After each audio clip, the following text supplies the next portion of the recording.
The డిబేట్కు స్వాగతం.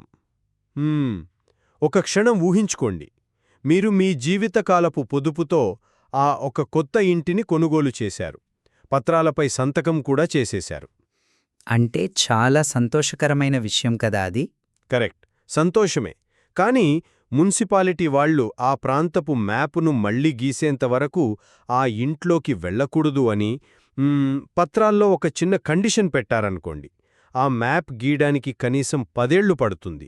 అప్పటిదాకా మీరా ఇంటి బయటే నిరీక్షించాలి. ఓ, వినడానికి చాలా వింతగా, కొంచెం అన్యాయంగా కూడా ఉంది. అవును కదా. సరిగ్గా భారతదేశంలోని మహిళల రాజకీయ హక్కుల పరిస్థితి ఇప్పుడిలాగే ఉంది. చట్టబద్ధంగా హామీ ఇవ్వబడిన ఒక హక్కుకు అది వాస్తవ రూపం దాల్చడానికి మధ్య ఉన్న ఈ తీవ్రమైన వ్యత్యాసమే ఈరోజు మనం విశ్లేషించబోయే అంశం. అంటే మీరు 2023 సెప్టెంబర్లో భారత పార్లమెంట్ ఆమోదించిన 128వ రాజ్యాంగ సవరణ చట్టం గురించి మాట్లాడుతున్నారు. అదేనండి, నారీ శక్తి వందన్ అధినియం. ఖచ్చితంగా. ఇది లోక్సభ, రాష్ట్ర అసెంబ్లీలలో మహిళలకు 33% రిజర్వేషన్లు కల్పిస్తుందని. దాదాపు 100 ఏళ్ల క్రితం 1931లో జరిగిన అఖిల భారత మహిళా సదస్సులో తొలిసారిగా అడిగిన ఈ డిమాండ్ చుట్టూ అల్లుకున్న రాజకీయ, చట్టపరమైన చిక్కుముడులను ఈరోజు మనం విప్పబోతున్నాం. అందుకే మన చర్చలో ఒక ప్రధాన ప్రశ్న తలెత్తోంది.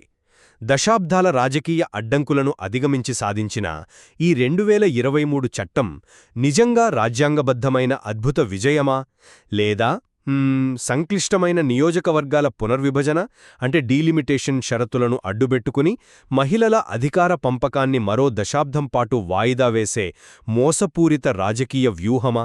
నా వాదనను నేను ముందుగా స్పష్టంగా చెబుతాను. చెప్పండి. ఎన్ని రాజకీయ, భౌగోళిక సంక్లిష్టతలు ఉన్నప్పటికీ వాటన్నింటినీ అధిగమించి మహిళల ప్రాతినిధ్యాన్ని రాజ్యాంగబద్ధంగా తప్పనిసరి చేసిన ఒక తిరుగులేని చారిత్రక విజయంగా ఈ చట్టాన్ని నేను పరిగణిస్తున్నాను.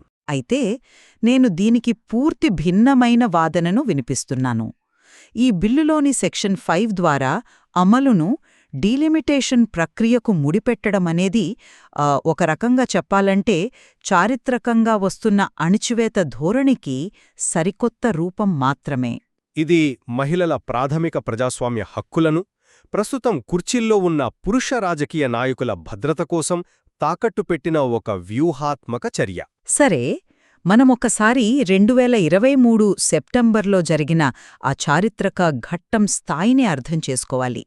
ఇప్పుడు చూడండి, ఈ బిల్లు లోక్సభలో 454 ఓట్లతో ఆమోదం పొందింది. అవును, రాజ్యసభలో అయితే 214 ఓట్లతో. కరెక్ట్. గత 25 ఏళ్లలో 8 వేర్వేరు ప్రభుత్వాల హయాంలో దాదాపు 14 సార్లు విఫలమైన తర్వాత ఈ స్థాయిలో ఉభయ సభల ఆమోదం పొందడం అనేది వ్యవస్థాగతంగా వచ్చిన ఒక అతిపెద్ద మార్పు. మీరు సెక్షన్ 5లో ఉన్న జాప్యం గురించి మాట్లాడుతున్నారు. మీ ఉద్దేశం నాకర్థమైంది. కానీ దీనికి సంబంధించి నేనొక భిన్నమైన దృక్కోణాన్ని అందిస్తాను. దశాబ్దాలుగా కేవలం కాగితాలకే పరిమితమైన ఒక ఆశను దేశ అత్యున్నత చట్టంగా మార్చడం ద్వారా ప్రభుత్వం భవిష్యత్తుకొక పక్కా గ్యారంటీ ఇచ్చింది. సమయం పట్టొచ్చు, కానీ చట్టబద్ధమైన గ్యారంటీ దక్కింది కదా. నేను దీన్ని వేరే కోణంలో చూస్తున్నాను. ఎందుకంటే ఆ చట్టంలోని షరతులను, ఆ షరతుల వెనుకున్న లాజిక్ను మనం చాలా నిశితంగా గమనించాలి. మీరు ఉభయ సభల్లో వచ్చిన భారీ మెజారిటీ గురించి చెప్పారు. అంకెలు గొప్పగానే ఉన్నాయి, కాని ఆ అసలు సమస్యంతా ఆ సెక్షన్ 5 అనే నిబంధనలోనే ఉంది. ఆ నిబంధన అనివార్యమంటాను నేను. ఒక చిన్న మాట, ఆ నిబంధన వల్లే ఈ రిజర్వేషన్ వెంటనే అమలు కాదు కదా. దీన్ని 2021 జనాభా లెక్కలకు ముడిపెట్టారు. ఆ జనాభా లెక్కలు 2026 తర్వాతే మొదలవుతాయి. ఆ తర్వాత అత్యంత వివాదాస్పదమైన డీలిమిటేషన్ ప్రక్రియ జరగాలి. అంటే దీని అమలు కనీసం 2029 లేదా 2034 నాటికి వాయిదా పడుతుంది. ఇదంతా చూస్తుంటే ఒక కంటితుడుపు చర్యలా అనిపించడం లేదా? కంటితుడుపు చర్య అని ఎలా అంటారు? ఎందుకంటే ప్రస్తుతం అధికారంలో ఉన్న నాయకులు మహిళా సాధికారత గురించి గొప్పలు చెప్పుకుంటూనే కనీసం రాబోయే 2 ఎన్నికల వరకు తమ సొంత పదవులకు ఎలాంటి ముప్పు రాకుండా కాపాడుకున్నారు. అంటే ఆ జాప్యాన్ని కేవలం రాజకీయ నాయకుల కుట్రగా మనం చూడలేము. ఈ చట్టం ఎందుకు అంత ఆవశ్యకమో, అది పూడ్చబోతున్న వ్యవస్థాగత లోపం ఎలాంటిదో మనం ఒకసారి విశ్లేషించాలి. చెప్పండి. 1948 రాజ్యాంగ సభలో రేణుకారాయ్లాంటి నాయకులు మహిళలకు ప్రత్యేక కోటా అవసరం లేదని, సమాజం అభివృద్ధి చెందుతున్న కొద్దీ సహజంగానే మహిళలు చట్టసభల్లోకి వస్తారని నమ్మారు. కాని ఆ నమ్మకం ఎలా విఫలమైందో గణాంకాలు చెబుతున్నాయి. 1952లో జరిగిన మొదటి లోక్సభలో మహిళల ప్రాతినిధ్యం కేవలం 4.4% మాత్రమే. అవును, చాలా తక్కువ. ఆ తరువాత 70 ఏళ్లు గడిచినా 2024లో ఏర్పడిన 18వ లోక్సభలో ఆ సంఖ్య అతి కష్టం మీద 13.8% మాత్రమే చేరుకుంది. వ్యవస్థ తనంతట తానుగా ఆ లోపాన్ని సరిదిద్దుకోలేకపోయింది. అందుకే సహజ మార్పుపై ఆధారపడే పాత ఆలోచనను పక్కనపెట్టి మ్యాథమెటికల్ కోటాను ఖచ్చితంగా అమలు చేసేలా ఈ 2023 చట్టం ముందుకొచ్చింది. ఆ 13.8% అనే సంఖ్య దారుణమైనదే కావచ్చు, అందులో నాకు ఎలాంటి సందేహమూ లేదు. కాని ఆ ఒక్క సంఖ్యను చూసి మనం వాళ్లు చూపించిన తప్పుడు పరిష్కారాన్ని గుడ్డిగా ఆమోదించలేము కదా. తప్పుడు పరిష్కారమనడం కొంచెం కఠినంగా లేదా? లేదు, ఎందుకంటే ఈ చట్టం వేసిన ముడిని గమనించండి. మహిళల ప్రాతినిధ్యం పెరగాలి, కాని దానికి ఎప్పుడో జరగాల్సిన డీలిమిటేషన్కు ఎందుకు ముడిపెట్టారు? ప్రస్తుతమున్న 543 సీట్లలోనే ఆ 33% రిజర్వేషన్ను వెంటనే అమలు చేయొచ్చు కదా, ఎందుకు చేయలేదు? ఎందుకు చేయలేదంటే డీలిమిటేషన్ను వాయిదా వేయడం వెనుక చాలా బలమైన కారణముంది. మీరన్నట్లు వెంటనే అమలు చేస్తే అది పునాది సరిగ్గా లేని ఇంట్లో 3వ అంతస్తు కట్టడం లాంటిదవుతుంది. ఎలాగో? రాజ్యాంగంలోని ఆర్టికల్ 82 ప్రకారం ప్రతి జనాభా లెక్కల తర్వాత లోక్సభ సీట్లను, నియోజకవర్గాలను పునర్విభజన చెయ్యాలి. కాని 1976లో, ఆ తర్వాత 2002లో మన పార్లమెంట్ ఆ ప్రక్రియను స్తంభింపజేసింది. ఎందుకు తెలుసా? కేరళ, తమిళనాడు, ఆంధ్రప్రదేశ్ లాంటి దక్షిణ రాష్ట్రాలు కుటుంబ నియంత్రణను పకడ్బందీగా అమలుచేసి జనాభాను నియంత్రించాయి. అవును, అదొక పెద్ద సమస్య. అదే సమయంలో ఉత్తరప్రదేశ్, బీహార్ లాంటి రాష్ట్రాల్లో జనాభా విపరీతంగా పెరిగింది. ఇప్పుడు మ్యాప్ను మారిస్తే జనాభాను నియంత్రించినందుకు దక్షిణ రాష్ట్రాలు తమ సీట్లను కోల్పోతాయి, ఉత్తర రాష్ట్రాలకు సీట్లు పెరుగుతాయి. ఈ ఉత్తర దక్షిణ రాష్ట్రాల రాజకీయ సంక్షోభాన్ని పరిష్కరించకుండా గత 20 ఏళ్లుగా పాతబడిపోయిన మ్యాప్పైనే 33% కోటాను బలవంతంగా రుద్దితే రేపు ఏ నియోజకవర్గం ఎవరిదో తెలియని చట్టపరమైన గందరగోళమొస్తుంది. అర్థమైంది. అందుకే ముందు పునాది అంటే డీలిమిటేషన్ సరిచేసి ఆ తర్వాత పక్కాగా కోటా అమలు చేయాలనుకుంటున్నారు. ఇందులో తప్పేముంది? మీ పునాది మరియు అంతస్తుల పోలిక వినడానికి చాలా బాగుంది. కానీ వాస్తవానికి ఆ పునాది వెనక జరుగుతున్న రాజకీయం వేరు. మీరు చెప్పిన ఉత్తర దక్షిణ రాష్ట్రాల సమస్య ఉన్నమాట వాస్తవమే, కాని దాన్ని సాకుగా చూపిస్తూ మహిళల హక్కులనాపుతున్నారు. ఇటీవలే కేంద్ర ప్రభుత్వం లోక్సభ సీట్లను 850కి పెంచడానికి ఉద్దేశించిన 131వ సవరణ బిల్లును తీసుకురావాలని ఎందుకు ప్రయత్నించిందో గమనించండి. ఆ ప్రతిపాదన ఇంకా చర్చల దశలోనే ఉంది కదా. ఉన్నప్పటికీ ఉత్తర రాష్ట్రాలకు కొత్త సీట్లు ఇస్తూనే దక్షిణ రాష్ట్రాల సీట్లను తగ్గించకుండా కాపారొచ్చు అన్నది ఆ ప్రతిపాదన సారాంశం కదా. కాని అది కూడా ముందుకు వెళ్లలేదు. అంటే డీలిమిటేషన్ పేరుతో ఈ ఉత్తర దక్షిణ రాష్ట్రాల రాజకీయ చదరంగంలో మహిళలను కేవలం ఒక వేరియబుల్స్ అంటే మారుతున్న పావులుగా వాడుకుంటున్నారు. ఇది ఏ రకమైన న్యాయం? అలా అనకండి. అది కేవలం పాలనాపరమైన సర్దుబాటు కాదు. పురుష నాయకులు ముందుగా తమ తమ ప్రాంతాల మధ్య అధికారాన్ని, సీట్లను ఎలా పంచుకోవాలనేది తేల్చుకున్న తర్వాతే తీరికగా మహిళల ప్రాథమిక హక్కుల గురించి ఆలోచిస్తారన్నమాట. ఇది ఏ రకమైన న్యాయం? కాని మహిళలను వేరియబుల్స్ అనడం కొంచెం అతిశయోక్తి కాదా? రాజ్యాంగం ప్రకారం ప్రతి పౌరుడు, వారితో పాటు మహిళలు కూడా జనాభా లెక్కల్లో ఒక భాగమే. దాన్ని రాజకీయ చదురంగం అనడం కంటే ఒక చట్టబద్ధమైన, అనివార్యమైన ప్రక్రియ అనడం సబబు కదా. మరి ముందుగా ఉన్న సీట్లలోనే రిజర్వేషన్లు ఎందుకివ్వకూడదు? ఎందుకంటే రేపు డీలిమిటేషన్ జరిగిన తర్వాత మళ్లీ నియోజకవర్గాలన్నీ మారుతాయి. ఈరోజు ఒక నియోజకవర్గాన్ని మహిళలకు రిజర్వ్ చేసి 2 ఏళ్ల తర్వాత ఆ నియోజకవర్గమే మ్యాపులో లేకుండా పోతే అది మహిళలకే నష్టం కదా. ప్రభుత్వం ఎంచుకున్నది వివాదాల లేని సురక్షితమైన మార్గం. సురక్షితమైన మార్గమంటే ప్రస్తుతమున్న పురుష నాయకున ప్రయోజనాలకు ఎలాంటి భంగం కలుగకుండా చూసుకోవడమే కదా. అసలు డీలిమిటేషన్ అనేది కేవలం ఒక చట్టబద్ధమైన సాకు మాత్రమే అని చెప్పడానికి గత చరిత్రే సాక్ష్యం. ఈ బిల్లును ఆపడానికి వాళ్ళెప్పుడూ ఏదో ఒక కారణం వెతుకుతూనే ఉంటారు. అయితే మనం చరిత్రను కొంచెం లోతుగా చూద్దాం. ఈ బిల్లు పార్లమెంటుకు వచ్చిన ప్రతిసారి దాన్ని ఆపడానికి ఒక కారణం వినిపించేది. 1990ల చివరలో డీలిమిటేషన్ ప్రస్తావన లేదు. అప్పుడు అడ్డుకున్న కారణం వేరు. అణగారిన వర్గాలు, ముఖ్యంగా ఓబీసీ, ముస్లిం మహిళలకు ఆ 33%లో సబ్ కోటా అంటే కోటాలో కోటా కావాలనే డిమాండ్తో బిల్లును అడ్డుకున్నారు. అది కూడా కేవలం సాకు మాత్రమే అంటారా? ఖచ్చితంగా సాకే అంటాను.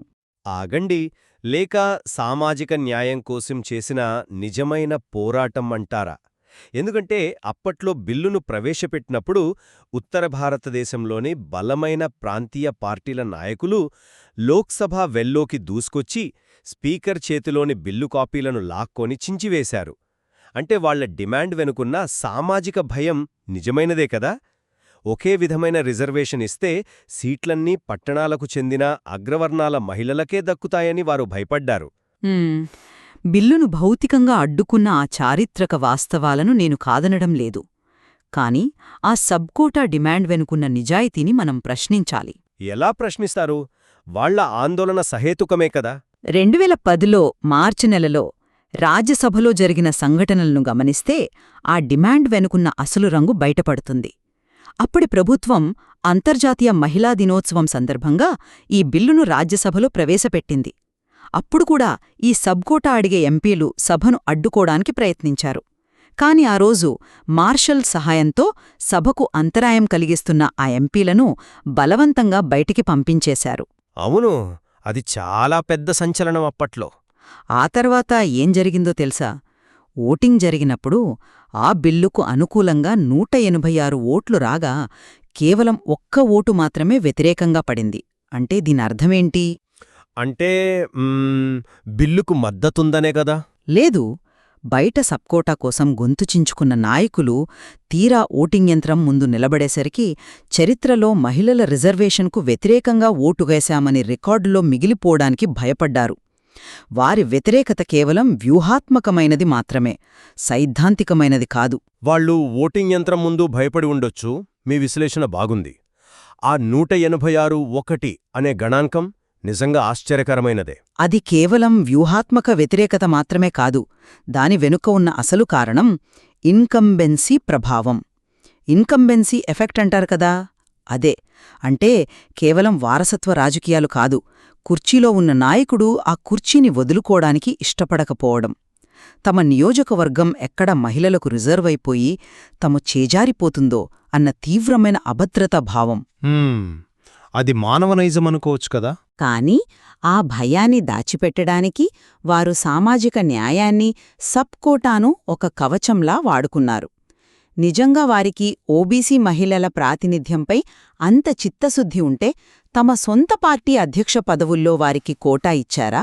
లేదా తమకు కేటాయించిన క్యాబినెట్ పదవుల్లో ఆ దామాషా పాటించారా? నిజమే, అక్కడ అంతగా కనిపించదు. పోని సుప్రీంకోర్టులో దశాబ్దాలుగా కేవలం 4% మాత్రమే ఉన్న మహిళా జడ్జిల సంఖ్యను పెంచాలని ఎప్పుడైనా గొడవ చేశారా? లేదు. ఎందుకంటే వాళ్ల సొంత కుర్చీకి ప్రమాదం వచ్చినప్పుడే వాళ్లకు ఈ సామాజిక న్యాయం గుర్తొస్తోంది. 1996లో సబ్కోటా పేరుతో అడ్డుకున్నారు. ఇప్పుడు 2023లో డీలిమిటేషన్ పేరుతో అడ్డుకుంటున్నారు. సాకులు మారాయి కాని తమ కుర్చీలను కాపాడుకోవాలనే అసలు లక్ష్యం మారలేదు. మీ పోలిక బాగుంది. వాళ్ల వాదనల్లో ద్వంద్వ ప్రమాణాలున్న మాట వాస్తవమే. కాని మీరు గతంలో వాళ్లు ఆడిన రాజకీయ నాటకాలను ఇప్పుడు పక్కా ప్రణాళికతో తీసుకొచ్చిన రాజ్యాంగ సవరణతో ఒకే త్రాసులో పెట్టి చూడలేరు కదా. గాలికెగిరిపోయే సాకులను, అక్షరబద్ధమైన చట్టాన్ని ఒకేలా పరిగణించడం సబబు కాదు. రెండింటి వల్ల ఫలితం శూన్యమే కదా మరి. కాదు. 1990లలో వాళ్లు చించివేసిన కాగితం చనిపోయిన కలతో సమానం కావచ్చు. కాని 2 సభల ఆమోదం పొంది, మెజారిటీ రాష్ట్రాల అసెంబ్లీల ఆమోదం పొంది, రాష్ట్రపతి సంతకం చేసిన ఈ 2023 రాజ్యాంగ సవరణ అనేది దేశ అత్యున్నత చట్టం. ఒక్కసారి ఆ చట్టం అమల్లోకొస్తే ఎలాంటి అద్భుతమైన మార్పు వస్తుందో మనం ఊహించాల్సిన పనిలేదు. ఎందుకంటే దానికి నిలువెత్తు సాక్ష్యం మన కళ్లముందే ఉంది. మీరు 1990ల నాటి స్థానిక సంస్థల రిజర్వేషన్ల గురించి మాట్లాడుతున్నారా? ఖచ్చితంగా 1992, 1993లో వచ్చిన 73, 74వ రాజ్యాంగ సవరణలు స్థానిక సంస్థల్లో అంటే పంచాయతీల్లో, మున్సిపాలిటీల్లో మహిళలకు 33% రిజర్వేషన్లు కల్పించాయి. అప్పుడు కూడా చాలామంది ఇలాగే విమర్శించారు. ఏమన్నారో తెలుసా? మహిళలు కేవలం రబ్బర్ స్టాంపుల్లా ఉంటారని ఎద్దేవా చేశారు. సర్పంచ్పతి అనే పదం అప్పుడే పుట్టింది. అవును, కానీ క్షేత్రస్థాయిలో ఏం జరిగిందో తెలుసా? సుమారు 14 లక్షల మంది మహిళలు స్థానిక పాలనలోకొచ్చారు. వారు కేవలం నామమాత్రంగా మిగిలిపోలేదు. వారు రోడ్లు నిర్మించారు, మరుగుదొడ్లు కట్టించారు, బాలికల విద్య కోసం నిధులు వెచ్చించారు, తమ హక్కుల కోసం స్థానికంగా నిలదీశారు. ఈ 2023 చట్టం ద్వారా కూడా సరిగ్గా అదే తరహా వ్యవస్థాగత మార్పు మన అత్యున్నత స్థాయి చట్టసభలైన పార్లమెంటు, అసెంబ్లీలలో రావటం ఖాయం. ఆ మార్పుకు సంబంధించిన రాజ్యాంగబద్ధమైన పునాదిరాయి ఇప్పుడు పడింది. సమయం కొంచెం పట్టొచ్చు, కానీ అది చట్టబద్ధంగా జరిగితీరుతుంది. మీరు చెప్పినట్లు పంచాయతీ స్థాయిలో అది విప్లవాత్మకమైనదే, దాన్ని నేను కాదనను. కాని మీ వాదనలోనే ఈ బిల్లు వైఫల్యం కూడా దాగి ఉంది. సమయం కొంచెం పట్టొచ్చు అని మీరు చాలా తేలిగ్గా అంటున్నారు. తేలికగా కాదు, వాస్తవ పరిస్థితిని వివరిస్తున్నాను. భారతదేశంలోని మహిళలు తమ హక్కుల కోసం దశాబ్దాలుగా వేచి చూస్తుంటే ప్రపంచం ఎంత ముందుకు వెళ్ళిపోయిందో గమనించండి. రవాండా లాంటి దేశంలో పార్లమెంటులో 63.8% మహిళలున్నారు. స్వీడన్, నార్వే లాంటి నార్డిక్ దేశాల్లో ఎలాంటి చట్టబద్ధమైన రిజర్వేషన్లు లేకుండానే వారి అంతర్గత పార్టీ విధానాల ద్వారానే 40-50% మహిళా ప్రాతినిధ్యం కల్పిస్తున్నారు. కానీ మన సామాజిక పరిస్థితులు వేరు కదా. సరే, మన పొరుగునున్న బంగ్లాదేశ్ 21%, నేపాల్ 33.5% ప్రాతినిధ్యం కలిగి ఉంటే 190 దేశాల్లో మనం 147వ స్థానంలో ఉన్నాం. దేశ జనాభాలో 48% ఉన్న మహిళలకు ఈనాటికి కేంద్ర క్యాబినెట్లో కనీసం 10% పదవులు కూడా లేవు. ఛత్తీస్గఢ్ రాష్ట్రం మినహా దేశంలోని ఏ రాష్ట్రంలోనూ మహిళల ప్రాతినిధ్యం 15% దాటలేదు. ఇంతటి తీవ్రమైన ప్రాతినిధ్య లోపాన్ని పెట్టుకుని ఇంకో 10 ఏళ్లు ఆగండి అని చెప్పటం సబబేనా? ఈ వాస్తవాలన్నీ నాకూ తెలుసు. అందుకే కదా ఈ 128వ రాజ్యాంగ సవరణ అంత అత్యవసరమైందని నేను వాదిస్తోంది. ఇంతటి లోపాన్ని కేవలం రాజకీయ పార్టీల దయాదాక్షిణ్యపై వదిలేయలేము. ఖచ్చితమైన చట్టబద్ధత అవసరం. చట్టం లేకుండా మనం ఆ ఇతర దేశాల స్థాయికి చేరుకోలేము. కాని ఆ చట్టబద్ధత ఈరోజు ఏమీ చెయ్యలేకపోతే అది కేవలం ఒక హామీపత్రం మాత్రమే అవుతుంది కదా. ఈ చట్టం ఎప్పుడు అమలవుతుందో తెలియని జనాభా లెక్కల మీద, రాజకీయంగా అత్యంత సమస్యాత్మకమైన డీలిమిటేషన్ ప్రక్రియ మీద ఆధారపడి ఉందంటే దాని ఉద్దేశం స్పష్టంగా తెలుస్తూనే ఉంది. మహిళా హక్కుల కార్యకర్తలు చెప్పినట్లుగా ఇదొక పోస్ట్ డేటెడ్ చెక్, అంటే ముందుగా తేదీ వేసి ఇచ్చిన చెక్ మాత్రమే. అంటే చట్టబద్ధమైన గ్యారంటీనే మీరు తక్కువ చేసి చూస్తున్నారు. ఒకసారి క్షేత్రస్థాయిలో ఉన్న వాస్తవాన్ని ఊహించండి. 2023లో ఈ చారిత్రాత్మక బిల్లు ఆమోదం పొందిన సమయంలో 10వ తరగతి చదువుతున్న ఒక బాలిక 2034లో ఈ రిజర్వేషన్లో అమలయ్యే నాటికి 30 ఏళ్ల వయస్కు చేరుకుంటుంది. అంటే ఒక చట్టం ఆమోదం పొంది 10 ఏళ్లు గడిచినా ఒక్క మహిళ కూడా దాని ద్వారా చట్టసభకు వెళ్లలేదంటే అది వర్తమానంలో ఉన్న మహిళలకు తమ ప్రజాస్వామ్య హక్కులను నిరాకరించడమే కదా. ప్రజాస్వామ్య దేవాలయంలో మహిళల గురించి గొప్పగా ఉపన్యాసాలిస్తారు, కానీ తమ పక్క సీట్లో వారికి సమానంగా స్థానమివ్వడానికి మాత్రం ఈ పితృస్వామ్య నాయకులు ఇంకా భయపడుతూనే ఉన్నారు. ఒక ఖాళీ వాగ్దానం కంటే రాజ్యాంగం పూచీకత్తు ఉన్న పోస్ట్ డేటెడ్ చెక్ ఎంతో నయం కదా. సరే, మనమిద్దరం దాదాపు ఒకే విధమైన చారిత్రక వాస్తవాలను చూస్తున్నాం, కానీ వాటిని విశ్లేషించి భిన్నమైన ముగింపులకొస్తున్నామనేది చాలా ఆసక్తికరం. అవును, దృక్కోణాలు వేరు. నా వాదనను నేను మళ్లీ స్పష్టంగా చెబుతున్నాను. డీలిమిటేషన్, జనాభా లెక్కల కోసం కొంతకాలం నిరీక్షించాల్సి వచ్చినప్పటికీ 2023 చట్టం అనేది ఎప్పటికీ చెరిగిపోని రాజ్యాంగ పునాది అని నేను బలంగా విశ్వసిస్తున్నాను. భవిష్యత్తులో ఎలాంటి చట్టపరమైన లేదా రాజకీయ గందరగోళం లేకుండా మహిళలకు పార్లమెంట్లో సరైన స్థానం దక్కేలా ఇది ఖచ్చితమైన మార్గాన్ని సుగమం చేసింది.